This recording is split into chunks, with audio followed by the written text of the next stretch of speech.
감사합니다. 오늘 보실 말씀은 열왕기상 제3장 1절부터 3절 말씀까지 솔로몬이 여호와를 사랑하고 두 번째 시간입니다. 1절, 2절, 3절 말씀 한 절씩 교독하겠습니다. 열왕기상 제3장 1절부터 3절까지입니다. 솔로몬이 애굽의 왕 바로와 더불어 혼인 관계를 맺어 그의 딸을 맞이하고 다윗성에 데려다가 두고 자기의 왕궁과 여호와의 성전과 예루살렘 주의 성의 공사가 끝나기를 기다리니라.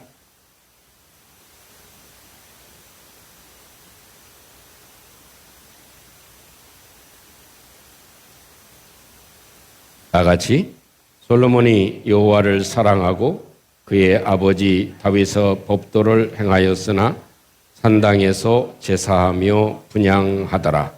아멘.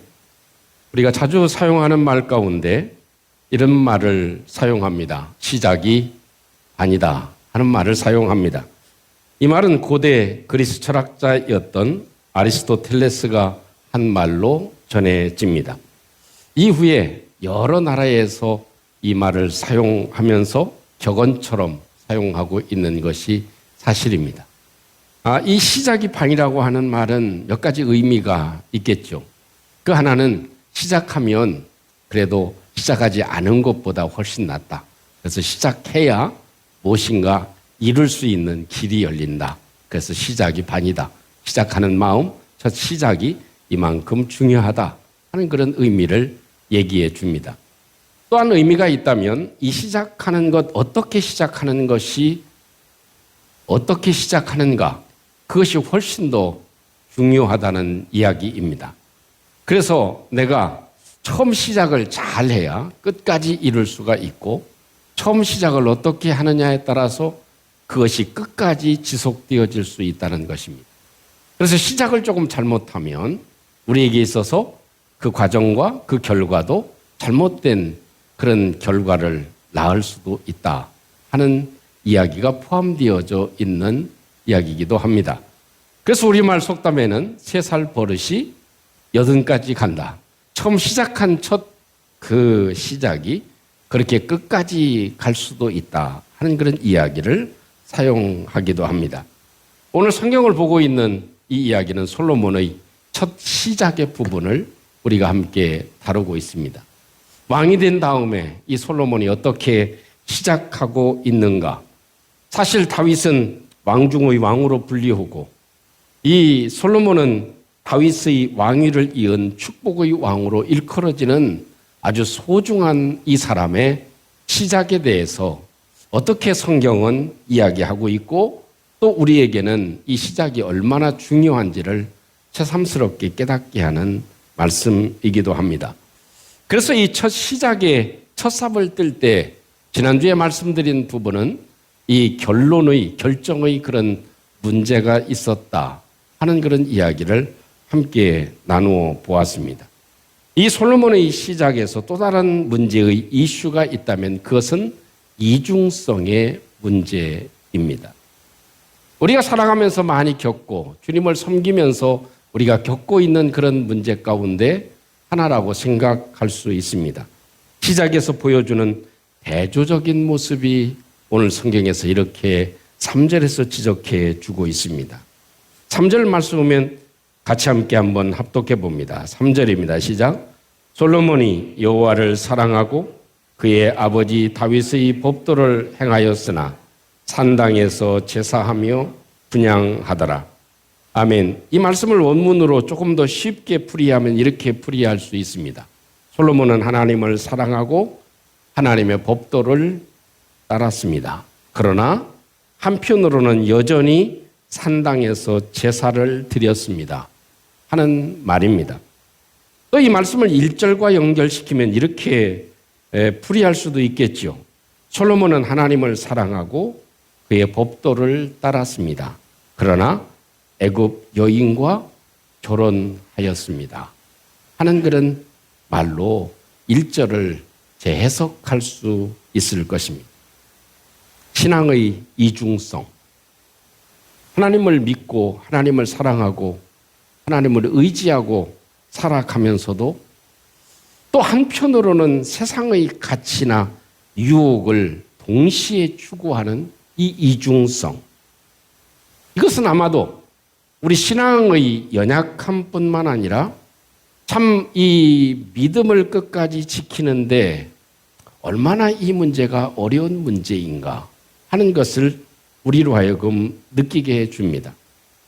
로마 황제였던 콘스탄티누스는 기독교를 313년에 공인을 해 주었습니다.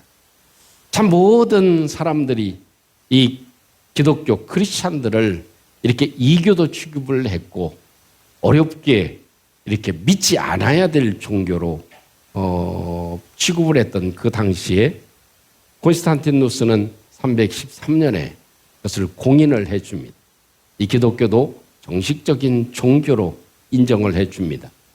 그리고 그 이후에는 이 로마 제국의 국교로 확인을 시켜주는, 인정해주는 이런 엄청난 일을 벌이기도 합니다. 그러나 그 이면 속에 또 다른 면들도 없지 않아 있습니다. 그 당시 중요했던 이 태양신, 그 신을 섬기는 일에 함께 동참하기도 하고 또한 이교도적인 그런 부분들을 완전하게 다 배제하지 못하는 이런 정치적인 문제 때문에 그 이교적인 전통을 유지하려고 했던 그런 모습도 포착되어지는 것이 사실입니다. 여러분, 우리도 신앙의 이중적인 모습에 늘 갈등하는 것이 사실입니다. 마태복음 6장 24절에서는 예수님께서 이런 말씀을 하시죠. 너희가 하나님과 재물을 겸하여 섬길 수 없느니라.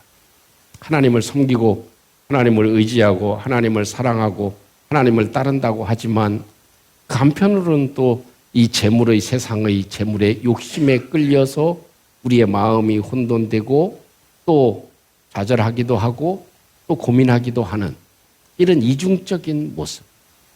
내가 정말 하나님도 잘 믿고 싶지만 또 때로는 그 세상의 유혹이 우리를 가만히 내버려 두지 않는 그런 모습. 세상적으로도 잘 살고 싶고 또 누리고 싶은 그런 이중적인 마음. 그래서 예수님이 하신 말씀이 하나님과 재물을, 하나님과 세상을 겸하여 섬길 수가 없다. 이 이중적인 신앙의 삶이 얼마나 우리에게 행배해져 있는지를 주님께서 지적해 주고 계신 것입니다. 여러분, 우리는 이만큼 어찌 보면 이중적인 삶을 살아갈 수 있다는 것입니다. 교회에서는 정말 참 그리스도인 모습처럼 살아가고 있지만 가정에 돌아가서는 또 다른 정반대의 모습, 이런 모습을 지니고 살아갑니다. 또 내가 말씀대로 산다고 하지만 그것이 잠깐의 그런 마음이지 또 살다 보면 여지없이 세상 가운데 호적거리는 우리들의 모습을 발견할 수 있습니다. 항상 우리는 이 이중적인 신앙의 모습, 이것 때문에 고민하고 또한 고통스러워하는 것이 우리의 삶에 지속되어지는 것은 사실입니다. 여러분, 참 신앙인의 모습으로 어느 때에나 변함없이 참 믿음의 사람으로 살아가면 얼마나 좋겠습니까? 그러나 우리 삶에 항상 솔로몬이 우리에게 보여주고 있는 것처럼 하나님을 사랑하고 여호와의 율법을 지키기는 하지만 또 한편으로는 그 국제적인 그런 이슈와 나라의 경제의 이익을 위해서 애굽 바로 왕의 딸을 맞이하는 이런 이중적인 태도, 이것이 우리의 삶에도 여실하게 드러나고 있는 것이 사실입니다. 여러분, 그러면 저와 여러분들이 겪고 있는 솔로몬도 얼마나 고통스러웠겠습니까? 분명 하나님의 말씀을 알고 있는 이 솔로몬의 입장에서는 이방 여인을 자기 아내로 데려온다고 하는 것은 굉장히 선택하는 일에, 결정하는 일에 어려웠던 것이 분명합니다. 그런데 그렇게 할 수밖에 없는 연약함을 가지고 있습니다. 여러분, 우리도 역시 마찬가지입니다. 참 하나님 말씀대로 살려고 발버둥을 치는 그런 마음은 분명히 있는데 또 여전히 세상 가운데 살아가면서 우리가 좌절하고 낙심하고 말씀대로 살아가지 못하는 그 연약함, 이 이중성, 이것이 우리를 늘 괴롭게 하는 것이 사실입니다. 아마도 참 이런 문제는 우리가 이 땅에 살아가는 동안 끊임없이 고민하고 우리로 하여금 힘들게 하는 그 부분이 아닐까 생각되어집니다. 그러면 여러분, 어떻게 하면 저와 여러분들이 이 이중적인 삶에서, 이중적인 신앙의 삶에서 우리가 자유로울 수 있고 조금 더 하나님을 사랑하는 쪽으로 우리가 살아갈 수 있을까요? 참 믿음의 삶으로 살아갈 수 있을까요? 어떻게 하면 이 이중적인 갈등의 요소를 조금씩 해소해 나가며 살아갈 수 있을까요? 그 방법을 찾는다면 그 첫째는 지속적인 회개와 성찰하기입니다. 신앙이 흔들릴 때, 다윗처럼 여러 세상의 유혹에 노출되어져 있을 때, 하나님보다도 더 다른 것이 더 좋아 보이고 아름다워 보이고 더 축복돼 보일 때, 그 마음의 흔들림을 가지고 있을 때 할 수 있는 것은 무엇이었습니까? 그것은 회개하고 돌아오는 자세, 그것입니다. 여러분, 오늘 하루를 다 지나지는 않았지만 오늘 하루를 지나면서, 반나절을 지나면서 손을 몇 번 씻으셨나요? 아침에 일찍 일어나서 손을 씻으셨을 것이고, 또 식사를 하고 나서 화장실을 다녀온 다음에 손을 씻으셨을 것이고, 그래도 오늘 예배를 드리는데 그래도 깨끗하게 하고 가야지 하고 샤워는 했지만 그래도 손을 한번 씻고 오셨을 것이고, 또 뭔 더러운 것을 만졌으면 또다시 손을 씻기도 하고, 사실 우리는 눈에 보이지는 않지만 늘 무엇인가 나를 더럽게 한 것이 있다는 사실을 인식할 때마다 손을 자주 씻지 않습니까? 그것도 그냥 물로 대충 씻는 것이 아니라 아주 비누나 숍으로 해서 이용해서 사이사이 깨끗하게 잘 씻습니다. 이것이 우리의 삶의 중요한 부분을 차지하는 것처럼, 그렇게 해야 우리의 위생과 건강과 또 우리가 다른 바이러스로부터 조금 보호될 수 있다는 사실을 알기 때문에 그렇죠. 그래서 영적인 삶에도 역시 똑같습니다. 우리의 마음을 다시 한번 살펴보고 우리의 마음을 주님의 십자가의 보혈로 깨끗이 씻어 나가는 것. 주님, 내가 이렇게 연약합니다. 주님, 도와주세요. 내가 씻을 수 있는 것은 예수 그리스도의 보혈밖에는 없습니다 하는 그런 믿음을 가지고 우리 하나님 앞에 우리의 모습을 다시 한번 회개하는 것, 그것입니다. 여러분, 다윗도 역시 이중적인 고민을 하지 않았습니까? 그렇게 왕좌에 올라 있을 때 다윗의 마음 가운데는 무엇이? 세상의 여인이 너무나 아름답게 보였던 그 범죄함이 다윗을 치명적인 실수로 이끌지 않았습니까? 이것이 역시 이중적인 삶의 모습입니다. 그렇다고 해서 다윗이 하나님 사랑하지 않았습니까? 너무 하나님을 사랑했습니다. 그럼에도 불구하고 그런 실수와 범죄를 저지르게 되죠. 그 이후에 다윗이 어떻습니까? 시편 51편에 있는 말씀을 보면 다윗은 처절하게 회개합니다. 눈물로 베개를 적시면서 회개하는 이 다윗의 모습.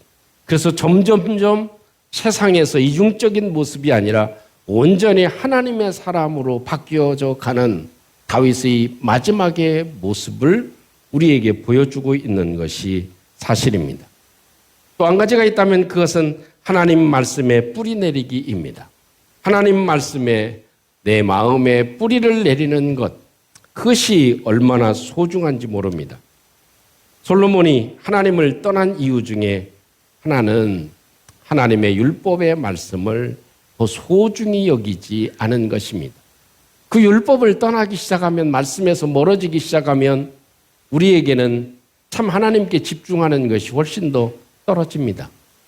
재미가 없고 졸리고 또 싱거워지고 또 우리로 하여금 큰 유익이 없는 것처럼 느껴지기가 쉽습니다. 우리의 마음이 늘 하나님 말씀에 뿌리를 내리는 저와 여러분들이 되시기를 주님의 이름으로 축복합니다. 저희 집에도 그렇지만 우리 화단에도 보면 지금 막 봄이 돼서 싹이 올라옵니다. 그 추운 겨울에도 다 지나고 벌써 싹이 나오고 파릇파릇 일어나는 모습을 볼 볼 수 있습니다. 그 싹을 보면서 어떤 생각을 합니까? 저 뿌리가 썩었다면 싹이 나올 수 있을까요? 그래도 그 추위 가운데에도 그 뿌리가 견고하게 뿌리를 내리고 있어야 봄이 되니까 싹을 피우게 되는 것입니다. 시편 1편에서는 하나님의 말씀을 묵상하는 사람이 얼마나 견고해지는지를 우리에게 잘 보여줍니다. 시편 1편 1절에 있는 말씀은 복 있는 사람은 악인들의 꾀를 따르지 아니합니다.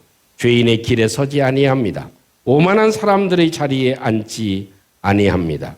2절 말씀에 복 있는 사람은 여호와의 율법을 즐거워하고 좋아합니다.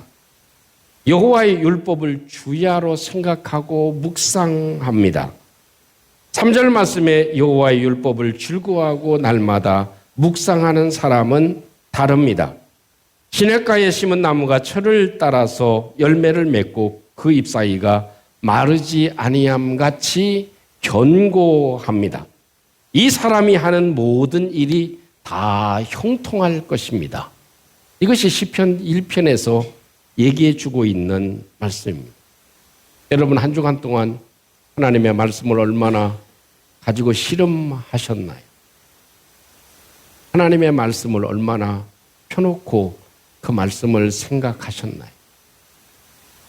그것이 깊어지면 깊어질수록 우리는 이중성의 신앙에서 조금 더 멀어질 수 있다는 것입니다.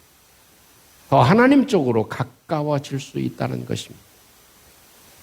그러나 우리는 참 삶의 풍요로움을 맛보고 살아가고 있기 때문에 이 신앙의 중요성을 점점 잃어가고 있는 것이 사실입니다. 우리의 삶이 부유해지면 부유해질수록 하나님을 더 찾는 것이 아니라 오히려 그러면 그럴수록 더 하나님 대신에 더 다른 것을 찾기에 갈급함이 더 심해질 수 있다는 것이죠. 또 한 가지는 우리가 기억해야 될 것이 있습니다. 어떻게 하면 이 이중성의 문제를 조금 더 해소하며 살아갈 수 있을까요? 그것은 성령의 인도하심을 구하기입니다. 따라해 보겠습니다. 성령의 인도하심을 구합시다. 성령의 인도하심을 구하고 살아가는 것. 사도 바울은 갈라디아서 5장 16절에서 이렇게 우리에게 말씀해 줍니다. 성령을 따라 행하라. 성령을 따라서 행해라. 그리하면 육체의 세상의 욕심을 이루지 아니하리라. 지금 말씀의 표현으로 보면 정말 성령의 행함을 따라서 성령을 따라서 행하다 보면 우리의 이중적인 삶의 모습에서 자유스러워질 것이다 라는 말로 표현할 수 있을 것입니다. 여러분 우리는 기도와 성령의 인도하심을 따라감으로 우리가 더욱더 유혹에서 벗어나고 하나님의 손에 붙잡혀 살아가는 저와 여러분들이 되시기를 주님의 이름으로 축복합니다. 미국 남북 전쟁 때의 이야기입니다. 아주 전쟁이 굉장히 치열하게 일어났던 어느 날이었습니다. 유명한 배우가 링컨 대통령의 초청을 받아가지고 이 대통령 집무실에 머물게 되었습니다. 대통령과 함께 저녁 식사를 나누고 여러 이야기를 하다가 보니 이게 밤이 늦었습니다. 그래서 잠자리에 들었습니다.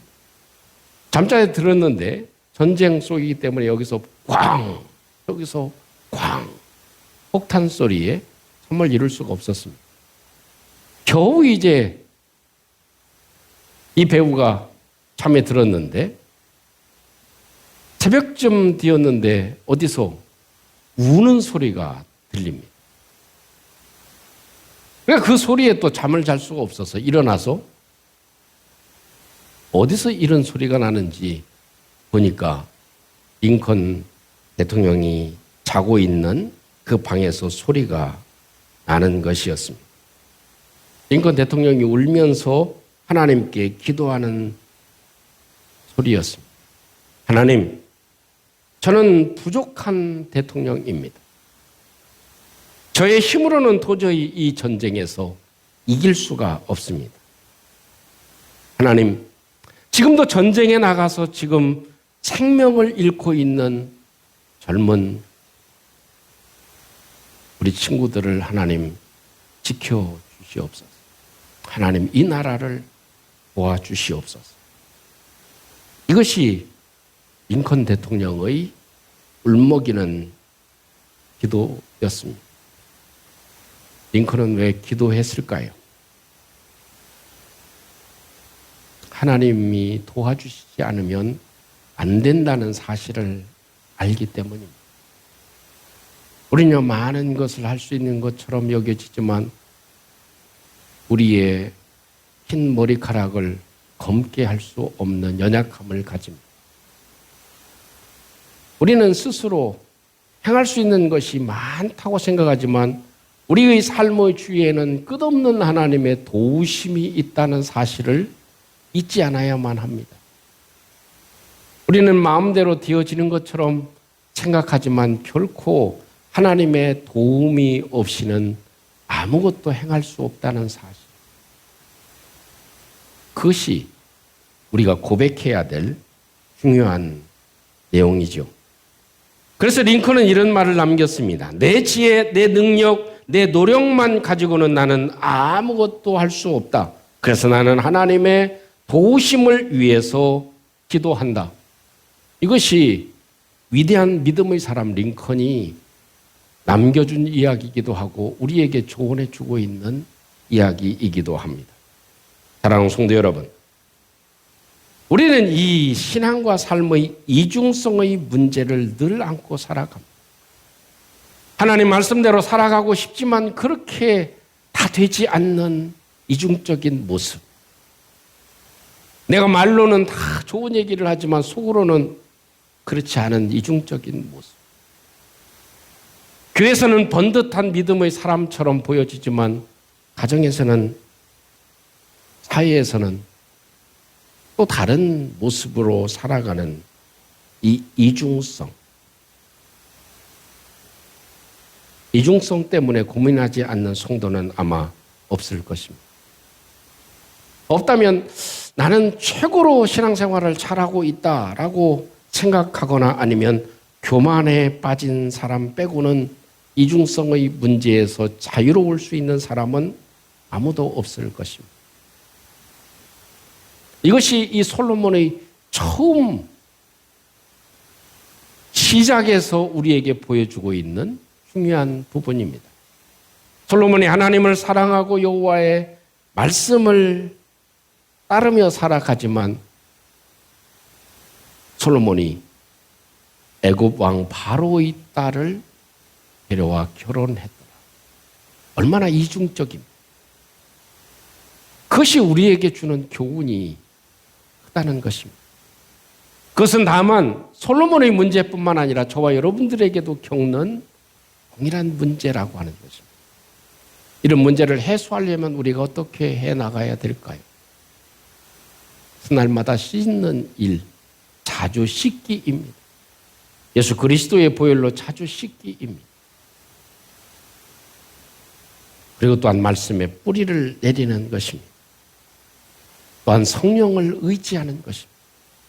우리가 얼마나 연약한 존재인지를 깨닫고 늘 성령의 도우심과 인도하심을 바라는 것. 그것이 우리가 이 신앙의 이중성의 문제에서 조금씩 벗어날 수 있는 유일한 길이라고 하는 것. 그것을 기억할 필요가 있습니다. 이제 우리 함께 오늘 말씀을 간직하시고 함께 기도하겠습니다. 하나님, 완벽할 수는 없지만 믿음과 생활이 차이나지 않을 수 있도록 하나님 도와주세요. 하나님, 정말 믿음이 온전한 주가 될 수 있도록 하나님 도와주세요. 나의 모습이 교회에서의 모습과 가정에서의 모습, 세상에서의 모습이 같아질 수 있게 도와주세요. 늘 하나님, 나 자신을 한 번쯤 돌아볼 수 있는 지혜가 우리 가운데 있게 해주세요. 하나님 말씀이 내 내 삶에 정말 뿌리를 깊이 내리는 그런 은혜가 있게 해 주세요. 하나님 성령의 도우심을 날마다 구하며 살아갈 수 있도록 하나님 도와주세요. 우리 함께 같이 오늘 말씀을 간직하시고 함께 기도하겠습니다. 내려오신 우리 아버지 하나님 감사하고 감사합니다. 연약함에도 불구하고 사랑해 주시고 또 쓰러져 있음에도 사랑해 주시고 또 부족함에도 우리 주님이 우리를 붙잡아 주시고 사랑해 주심을 감사합니다. 솔로몬이 이제 왕이 되어서 첫 시작을 하는 이 광경을 저희들이 목격합니다. 물론 이 선택의 문제, 결정의 문제도 있지만 이 이중성의 문제, 이것은 저희들이 겪고 있는 문제이기도 합니다. 끊임없이 이중적인 삶 때문에 고민하고 고통하는 저희들을 하나님께서 긍휼히 여겨 주셔서 아버지 하나님, 하나님을 사랑하기도 하지만 또한 세상도 사랑하는 이 이중성에서 조금 더 자유로워질 수 있는 저희들의 삶이 될 수 있도록 하나님이 역사해 주시옵소서. 더욱더 우리 하나님, 나 자신을 날마다 씻어내리게 도와주시고 우리 주님의 십자가의 보혈로 정결하게 도와주시고 하나님 말씀에 뿌리를 내리게 하여 주시고 우리 하나님, 저희들의 주님 노릇 가운데 날마다 성령의 도우심을 구하는 저희들이 되게 해 주시옵소서. 주님 인도해 주시옵소서. 사랑의 주님 감사합니다. 우리 연약함에도 우리 넘어짐에도 우리를 끝까지 붙잡고 여기까지 올 수 있도록 우리를 도와주심에 감사와 영광을 돌려드립니다. 아버지 하나님, 이 솔로몬의 시작을 통해서 이 왕위에 들었으며 어떻게 시작하였는지를 우리에게 보여주신 하나님을 오늘도 기억합니다. 우리에게는 결정의 문제도 있지만 이 이중성의 문제, 말씀대로 살고 싶지만 그렇지 못한 것, 또한 하나님의 은혜를 사모하고 살아가지만 또 세상을 사랑하고 싶은 마음, 이 이중적인 신앙에서 조금 더 자유로워질 수 있는, 더 하나님을 사랑하는 쪽으로 기울어져 갈 수 있는, 또 그 하나님을 사랑하는 것처럼 세상에서도 살아가는 저희들이 되어질 수 있도록 하나님께서 역사해 주시고 도와주시옵소서. 오늘도 우리와 함께 하시는 예수님 이름으로 기도하옵나이다. 아멘.